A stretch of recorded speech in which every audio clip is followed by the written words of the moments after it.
Have you ever trusted someone so completely that you couldn't imagine them betraying you, only to wake up one day and realize they had gutted your life while you lay helpless? That was me. If you've ever been blindsided like that, you'll know what I mean. If not, maybe my story will serve as a warning. My name is Ethan Marshall, 46 years old, a carpenter by trade, 20-plus years spent working with my hands building staircases and custom furniture, taking jobs all over the country to keep money flowing in. It wasn't glamorous, but it paid the mortgage and gave my wife Melissa a lifestyle she liked to remind me she deserved. I had been ignoring the ache in my chest for weeks. I chalked it up to exhaustion, to coffee, strong enough to strip paint from gas stations on the A1, to the kind of stress you carry when you know every deadline falls squarely on your shoulders. But one gray afternoon just outside Leeds, it caught me so hard I nearly blacked out behind the wheel. Somehow, I had enough clarity left to pull over and dial 999. Next thing I knew, I was being airlifted to St. James's Hospital, the blades of the helicopter chopping through the clouds. The doctors didn't mince words. I wasn't having a panic attack. My heart was failing. The last thing I heard before the lights went out was a woman's voice over me, urgent and sharp. "We're losing him." Not the soundtrack you want before slipping into unconsciousness. 2 days later, I woke up with tubes in my arms, a stent in my chest, and a nurse telling me I'd flatlined twice. Twice. She said I was lucky. I didn't feel lucky when I reached for my phone. There was only one message waiting. It wasn't from my brother or a friend. It was from Melissa. After 15 years of marriage, after a decade and a half of birthdays and bills and dinners, where we sat in silence, pretending it was enough, the only thing she had to say was this: "I deserve this." Attached was a screenshot of our joint account, the balance a neat, perfect $0. Just like that, $75,240 gone. My emergency fund, my equipment replacement savings, the tiny cushion I had for retirement, all of it drained in a single swoop. I stared at the screen for a long while, expecting anger to rise in me like a fire, but it never came. What I felt instead was something heavier, a bone-deep weariness that sleep couldn't touch. I thumbed back a single emoji, a thumbs up, and then let the phone fall face down on the tray beside my bed. The doctor came in later with instructions: rest, no stress, no heavy work for at least 6 weeks. "Will someone be picking you up tomorrow?" he asked. Yes, I lied. I had no intention of going back to the house where my wife was waiting smug with her new prize. That night I called Ryan, my younger brother. We hadn't spoken much recently, not because we were at odds, just because life had pulled us into different orbits. He ran construction crews around the city, divorced once already, and knew more than I did about disappointment. "Name it," he said when I asked for a favor. "I need a place to crash, and you can't tell Melissa." A pause on the line. "She doesn't know you're alive." "Oh, she knows," I said. "She just doesn't know I'm not coming home." Melissa and I had met years earlier in a supermarket car park. She was stranded with a flat tire. I stopped to help, sleeves rolled up, jack in hand. She looked at me then like I was some kind of hero for knowing how to change a wheel. Funny thing about marriage, the little things that impress someone at the start eventually become invisible, unappreciated expectations. 6 months later, we were married. Quick, but not reckless. I was 30, she was 27, both old enough to know what commitment meant, both young enough to still believe in it.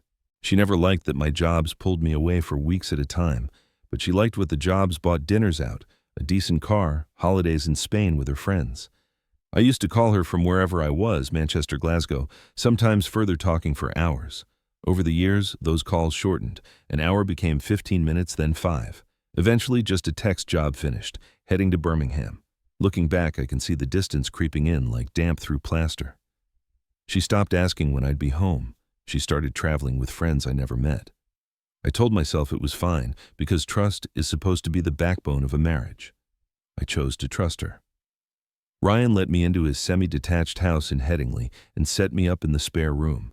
"Eat something," he said, handing me a sandwich. I wasn't hungry. My mind was circling the house I'd refinanced 3 months earlier. Melissa had been too busy to come to the signing, so I handled it alone, putting the mortgage solely in my name.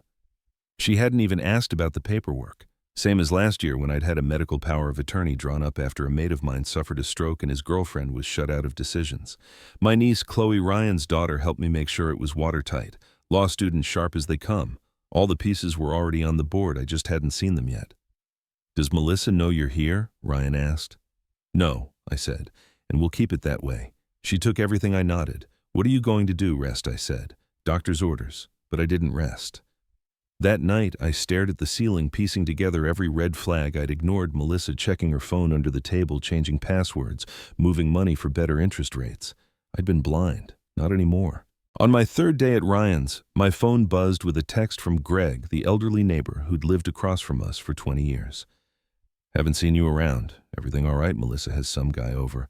Thought you should know. I didn't reply. I just let it sink in.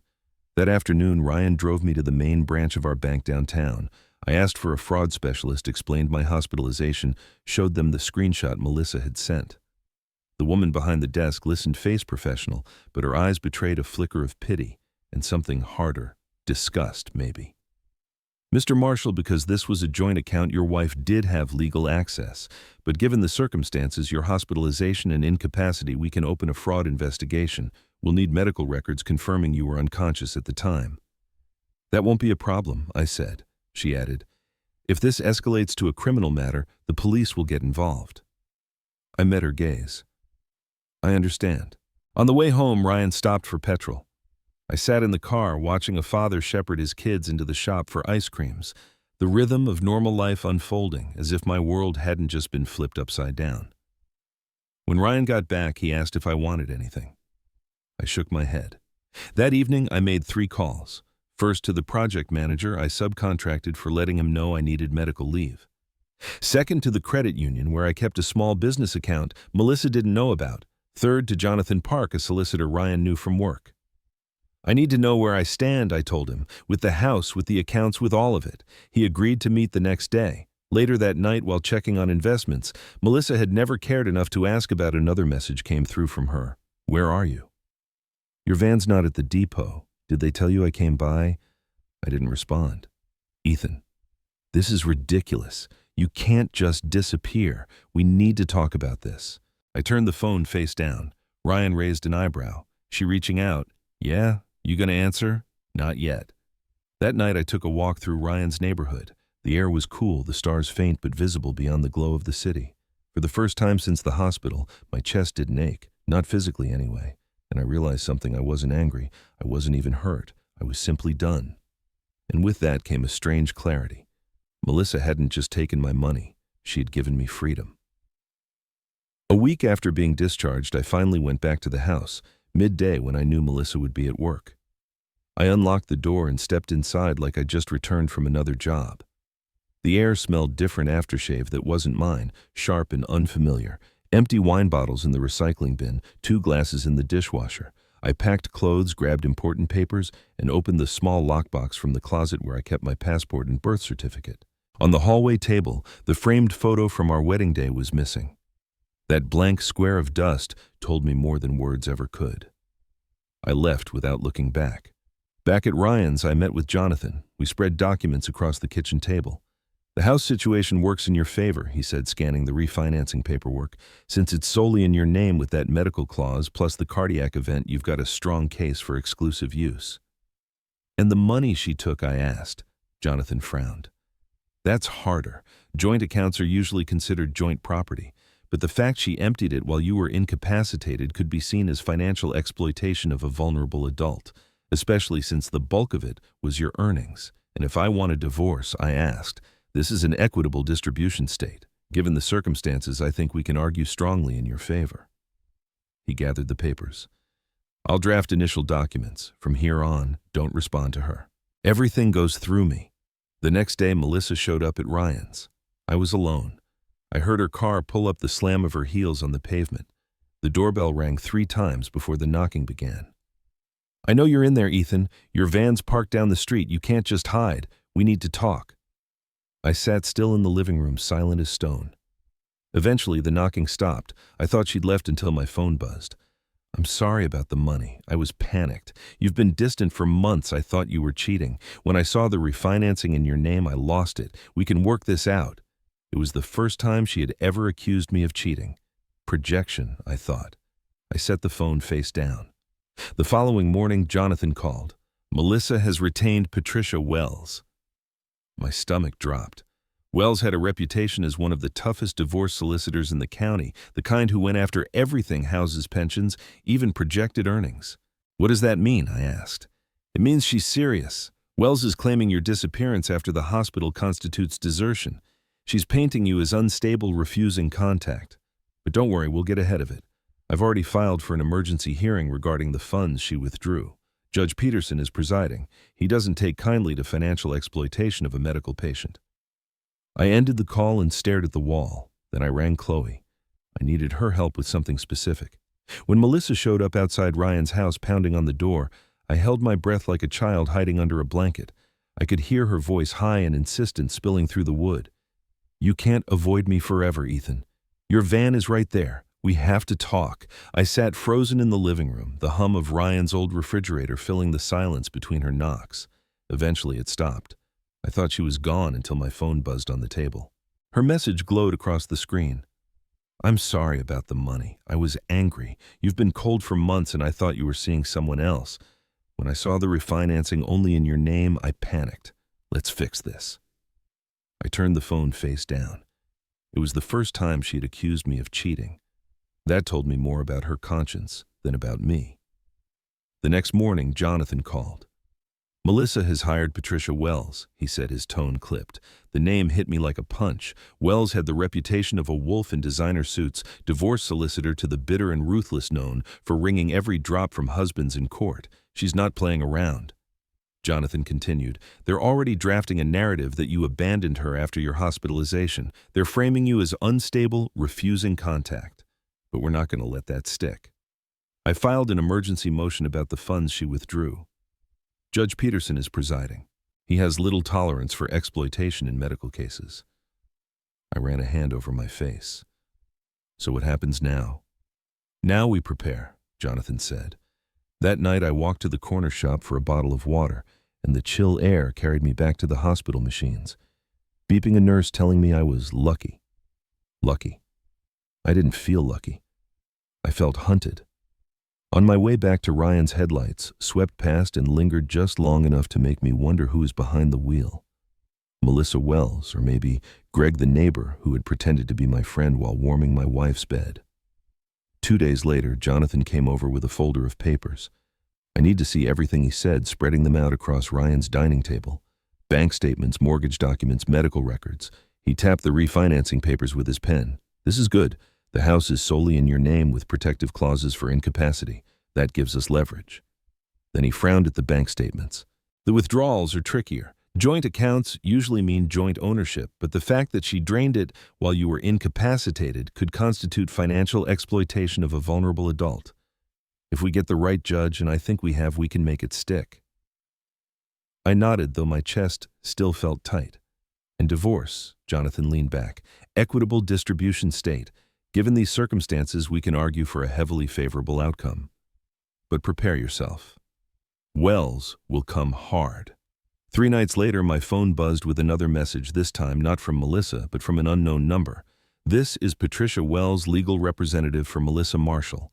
Any further surveillance of my client will be considered harassment. All communication must go through official legal channels. My stomach turned cold. They were watching me while I was watching them. The gloves were off. Jonathan told me not to panic, but to gather. We need discovery. We need to see what she's hiding, he said. That's when Chloe stepped in. My niece was sharp, stubborn, and currently doing an internship at the credit union. A few nights later, she called me from her laptop, her face illuminated by the glow of spreadsheets. Uncle Ethan. She said, I think I found something. She slid the screen closer to the camera so I could see. A bank account under Melissa's name opened 18 months earlier. Regular deposits just under $10,000, always a few £100 shy of the reporting threshold. The balance $128,600. I stared at the screen, stunned. Where did this come from? Chloe explained. She's been diverting money for a year and a half, always timed for when you were out of town. It's classic structuring, avoiding automatic alerts. And there's another thing. There's an authorized user on the account. Not joint ownership, but someone else allowed to access. My jaw clenched. Greg, I muttered. Chloe's silence was confirmation enough. The next day, Jonathan confirmed it. She's been preparing for a long time. Whether to leave or to have a cushion if you left doesn't matter. The optics are terrible for her and good for us, especially with Greg's name connected. He slid another document across the table, a credit card statement with a hotel charge in Manchester 3 months earlier, the week I'd been in Bristol. The name on the reservation, Greg Atkins, my neighbor, the same man who had texted me pretending to look out for me, warning that Melissa had some guy over. Jonathan's face hardened. We believe they've been together for some time. Greg created a false trail making you suspicious of Melissa, while in reality they were spending nights away. Betrayal squared. My wife and my neighbor orchestrating deception while I fought for my life. I felt the heat rising in my chest, but instead of exploding, I asked quietly, "What's our next move?" For the first time, Jonathan allowed himself a thin smile. We make them regret thinking they could get away with it. Over the next month, I recovered slowly at Ryan's while Jonathan built our case piece by piece. We documented every sign of deception, home improvements paid for with my earnings while I was away. Landscaping, Greg had helped with financial trails leading back to Melissa. Chloe was invaluable, connecting the dots from her vantage point at the credit union. They're moving money, she told me one evening. Smaller amounts now shifting it between accounts. They know someone's looking. I stared out Ryan's window into the dark street. They're liquidating, getting ready to run. I called Jonathan immediately. We need to move faster. He agreed, but cautioned patience. If we reveal our hand too soon, they'll vanish with what's left. We need leverage. So I gave him leverage. I went to the house during Melissa's work hours, walking the property line like a surveyor. I took photos of the new shed Greg had built last summer, of the manicured garden Melissa boasted about, though I hadn't seen her plant a thing, of every improvement paid with money that had disappeared from our accounts. I sent them to Jonathan with one word: documented. 2 days later, Wells called Jonathan with an offer. Melissa would return 50% of the withdrawn funds if I gave her 50% equity in the house. Jonathan laughed when he told me, "They're testing us, seeing if we'll settle cheap." "What do we say?" I asked. "We say nothing. Let them sweat." Meanwhile, I dug into something Melissa had never considered: my disability insurance. I'd been paying into it for 2 decades, and with my cardiac event, I qualified without question, 60% of my salary for 12 months. I filed the claim quietly, another stream of income Melissa knew nothing about, one more piece of stability waiting for me after the storm. Then came the tipping point. Ryan drove me past our street one evening, and we both saw the sign planted in Greg's yard for sale. "He's cutting and running," Ryan muttered. I nodded. Chloe confirmed it an hour later. Greg had emptied nearly $95,000 from his accounts 2 days earlier, taking it out in cashier's checks. I called Jonathan. "We need to act now. Greg's selling his house. Melissa might be planning to go with him." Jonathan didn't hesitate. "I'll file for an emergency injunction in the morning. That will freeze all assets and block any property sales without court approval." The following morning, Melissa sent me a text. "We need to talk, just you and me, no lawyers." I showed it to Ryan. "They're desperate," he said. I agreed. "Good." I forwarded the message to Jonathan, who responded quickly. "Don't reply. Injunction hearing at 2 p.m. At 1:30 that afternoon, I walked into the courthouse and saw them in the car park. Melissa and Greg standing by the black Audi, arguing heatedly. They didn't see me. I pulled out my phone and recorded 30 seconds of them together, their body language betraying the intimacy they had denied under oath. Inside, I handed the video to Jonathan. "Perfect timing," he said. "Judge Peterson is already in a mood today. Let's not waste it." The hearing was held in a smaller chamber, just the judge, the solicitors, Melissa, and me. Greg wasn't allowed in. He wasn't party to the divorce. Jonathan queued up the video on the judge's computer. No sound was needed. The body language told the story. Peterson leaned back in his chair, steepling his fingers. "Ms. Wells," he said slowly, "your client has declared under oath that she has no relationship with her neighbor. Would you care to explain this?" Wells paled but tried to steady her voice. "Your Honor, the nature of their relationship is not relevant to the financial matters at hand." Peterson's eyebrows rose. "It is when financial fraud is being alleged, Mrs. Marshall, are you planning to leave the county with Mr. Atkins?" Melissa's face drained of color. I don't... Let me rephrase," Peterson continued. "This court has evidence that you and Mr. Atkins have been moving substantial sums of money, that Mr. Atkins is selling his property, and that you withdrew joint funds while your husband was incapacitated in hospital. This suggests a pattern of deception and intent to flee." He looked at both lawyers. I'm issuing an immediate freeze on all assets belonging to both Melissa Marshall and Greg Atkins. Neither may leave the county without court permission." Then he turned to me. "Given Mr. Marshall's medical condition and the evidence of financial exploitation, I'm granting him temporary exclusive use of the marital home." Melissa made a choked sound, but before Wells could object, Peterson raised a hand. "The exploitation of a medically vulnerable spouse is something this court takes very seriously. You are fortunate I'm not referring this to criminal prosecution today." He closed the file. "That will be all." We left the chamber. For the first time, I saw something new in Melissa's eyes. Not contempt, not anger, but fear. Not fear of me, but of consequences. Jonathan packed up his papers, his expression controlled, but I could see the satisfaction behind his eyes. For the first time since the hospital, I felt the faintest stirring of hope. After the injunction hearing, Melissa stopped sending frantic texts. For nearly a week, silence stretched between us like a taut wire, but I knew it wasn't surrender. She was regrouping. Jonathan reminded me, "This is when people show their real cards. Stay calm. Let them make mistakes." I tried, though. Calm was not my default state these days. Every night I paced Ryan's spare room, wondering if Melissa was sitting in my old kitchen with Greg whispering plans to disappear once the court's grip loosened. Meanwhile, Chloe kept feeding us intel from her desk at the credit union. She was young, but she had the instincts of a detective. "They're still moving money," she told me during a late-night call. "Not huge amounts anymore. A few thousand here, a few thousand there, always to different accounts. It's obvious they're trying to spread it out so no one can follow the trail. But you can," I said. She smirked at the webcam. "Of course, they're careless. They think no one's paying attention. That's when people slip." She leaned closer. "And Greg's name appears more than Melissa's now. Transfers to his accounts, then cash withdrawals. He's the one bleeding the funds." I rubbed my forehead. "Because he's planning to vanish." Chloe nodded. "And he's taking her with him." Jonathan called the next morning. "We need to document more than financial games. We need hard, visible proof of collusion. If we can tie home improvements, property value increases, and Melissa's actions directly to your earnings, we'll have a story the court can't ignore." So I went back again during office hours. The house looked the same, but when I walked the perimeter, the changes glared like neon signs. A brand new shed one Greg had built last summer with a suspicious level of enthusiasm. A landscaped garden with imported stonework that hadn't been there when I left for a 3-week job in Cornwall. I snapped photos of everything and sent them to Jonathan. He replied with one word: "Excellent."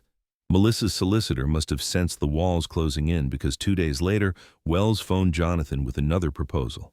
Melissa would return half of the withdrawn funds in exchange for half the equity of the house. Jonathan relayed the message to me over dinner at Ryan's. "It's bait," he said, shaking his head. "They're testing if you'll flinch." And if I did, I asked. He gave me a look that could splinter wood. "Then you'd hand her everything she wants." We wait.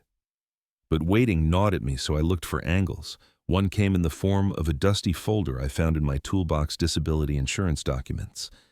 I had been paying into the policy since I was 26.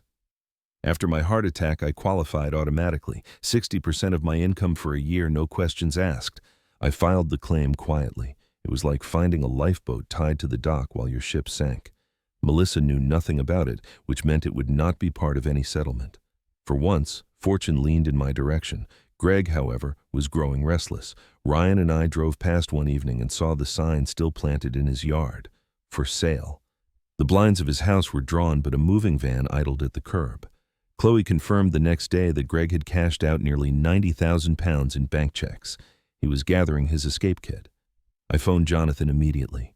"They're getting ready to run." Jonathan didn't hesitate. "We'll request another emergency order. If they think they can flee, we'll cut them off at the knees." The morning of the hearing, Melissa sent another message. "Please, Ethan, let's talk without the lawyers. We can work this out." I stared at it for a long time, remembering how many times I had taken her words at face value over the years, how many small lies I had ignored. This time I forwarded the text to Jonathan. He answered quickly. "Do not respond. Court at 2 p.m.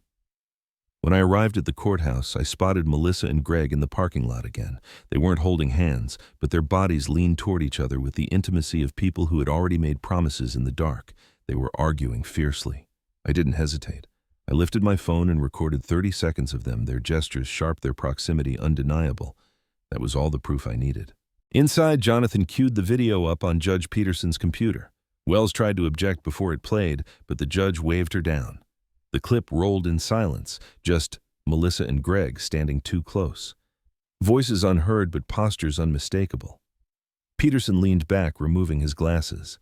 "Ms. Wells," he said evenly, "your client has sworn under oath that she has no relationship with Mr. Atkins. Would you care to explain this?" Wells' composure cracked for a moment. She stammered before recovering. "Your Honor, whatever personal interactions they have are not germane to the financial dispute." Peterson's voice sharpened. "On the contrary, when financial fraud and asset flight are alleged, such relationships become highly relevant." He turned to Melissa. "Mrs. Marshall, are you preparing to leave this county with Mr. Atkins?" Melissa froze, lips parting but no sound escaping. Peterson pressed.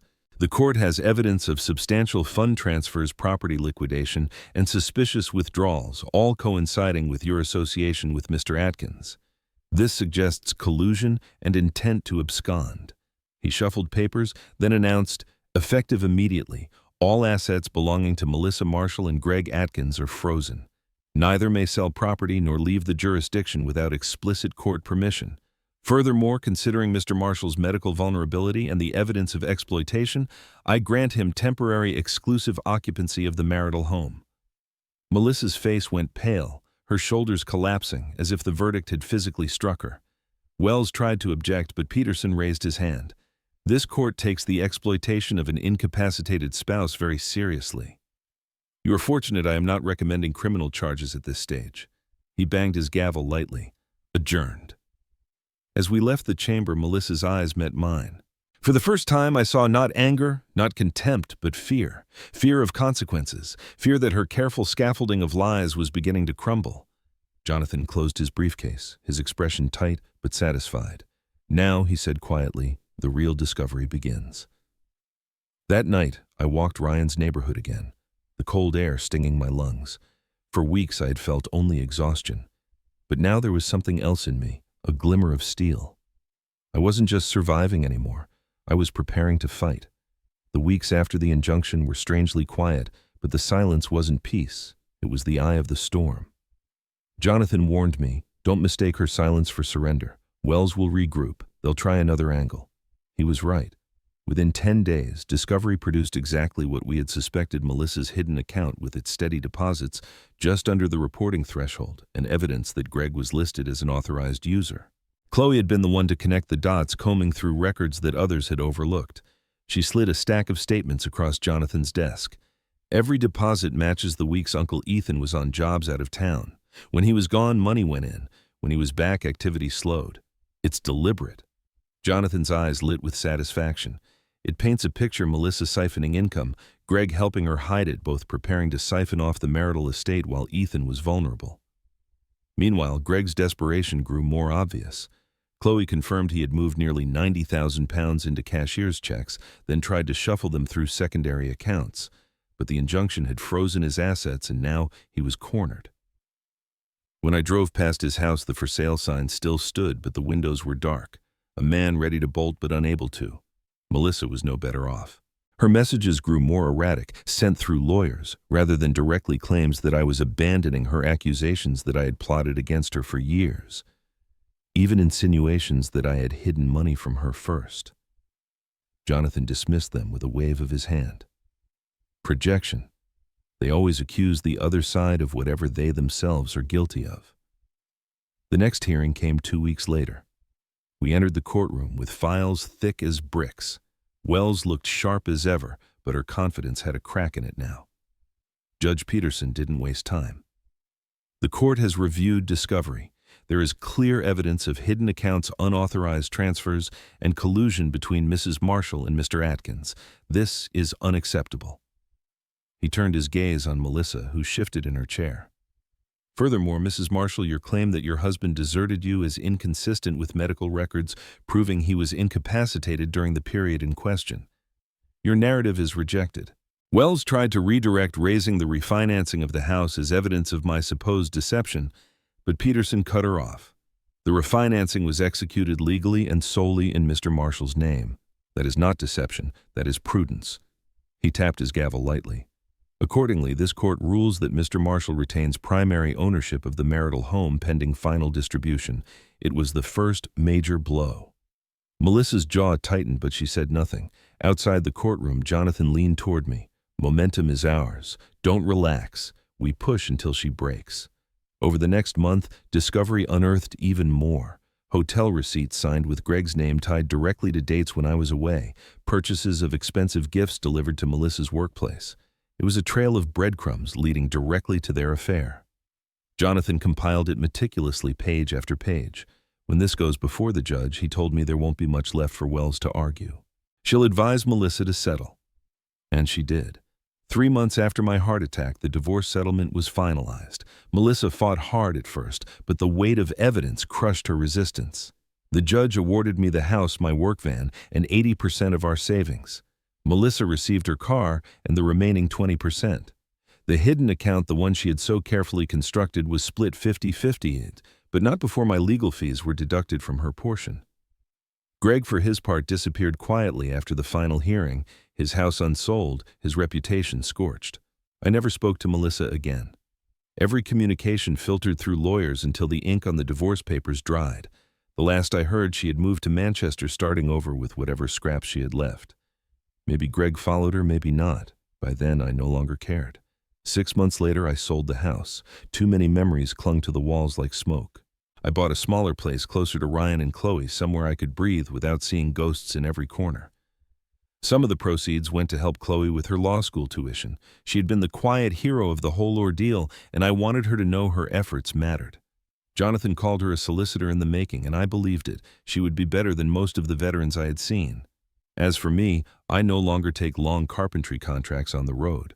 My heart won't allow it, and truthfully, I don't miss the miles.